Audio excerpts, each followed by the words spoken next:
Yes, and you find, for example, in Kenya, they found an astronomical observatory 300 years before Christ. On the basis of the alignments of the stones of that observatory, they found Africans had built one of the world's most accurate prehistoric calendars. They found very complex astronomy among the West Africans. In the last program, for example, Professor Ben had been pointing out reasons for the decline and fall of the Egyptian civilization. One of the things that must be noted is that after that fall, Africa rose again in other places. That Mali Empire, for example, in the 13th and 14th centuries was quite extraordinary. The Dogon, a people among in the Mali Empire, plotted an invisible star, a white dwarf, which we, when I say we, I mean modern astronomy, only became aware of in the 20th century. They not only plotted its orbit and trajectory up to 1990. We have found that our best machines produce the same chart that they produced several centuries ago. Where is the evidence that they did plot this invisible star? Well, Griot and Deitel, two anthropologists, studied the Dogon and found after 16 years what an extraordinary knowledge they had of our, not only of our planet, but of star systems and our galaxy. They pointed out, for example, that this star which they plotted, and I have looked through a powerful telescope, I could not see it, even with that powerful telescope, because even with our best telescopes, it is only visible at certain times. They know. So mathematics must also the mathematics is involved as well as telescopes. The Russians discovered in ancient Africa finely ground spherical crystal lenses. In the excavations they found this, and they have indicated. Where was this was found in Egypt.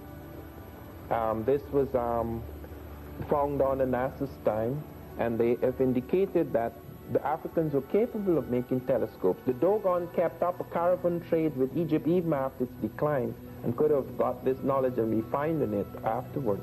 So what we have is a story of an African people that had developed a high technology, but their humanity was such that no, I don't think it's a question of humanity. I do not believe in theories of people being more human than others. I do believe, however, and the evidence bears us out, that whereas the Africans had the opportunities to destroy European civilizations whenever they invaded Europe, where it was under the Grimaldis before the emergence of Cro-Magnon man, where it was under the Moors, when with other peoples they were in Egypt, they were in Europe, where it was under Hannibal, when even Taharqa made an excursion into a part of Europe, they found him in Spain. The European profited in all the circumstances. Never was his civilization shattered. Whereas when the Europeans invaded, they wiped out cultures. And that is a very odd thing. That speaks not of humanity, It speaks of very extraordinary circumstances. How this can be translated in terms of whether you have different kinds of human beings or different type of human consciousness or different human character, perhaps in terms of the social character of the African. You see, the African never believed that, for example, if he has a religion and he conquers another person or walks into another territory, he has to plaster it down on them.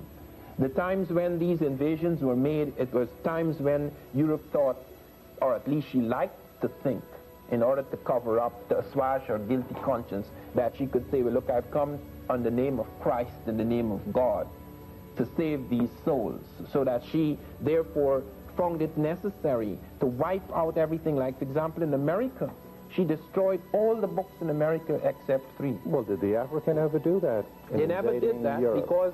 Did the African ever enslave the European? No. No, you don't have evidence of that.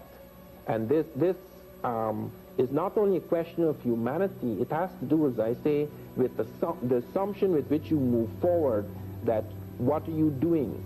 The African, for example, did not have these monolithic religions where you would go like the Arab or the Christians, the European Christians, when they distorted Christianity, would go and say, in the name of such and such, I'm going to wipe you out. I don't think the African invader ever operated under those premises, so that you can have a totally different kind of impact occurring.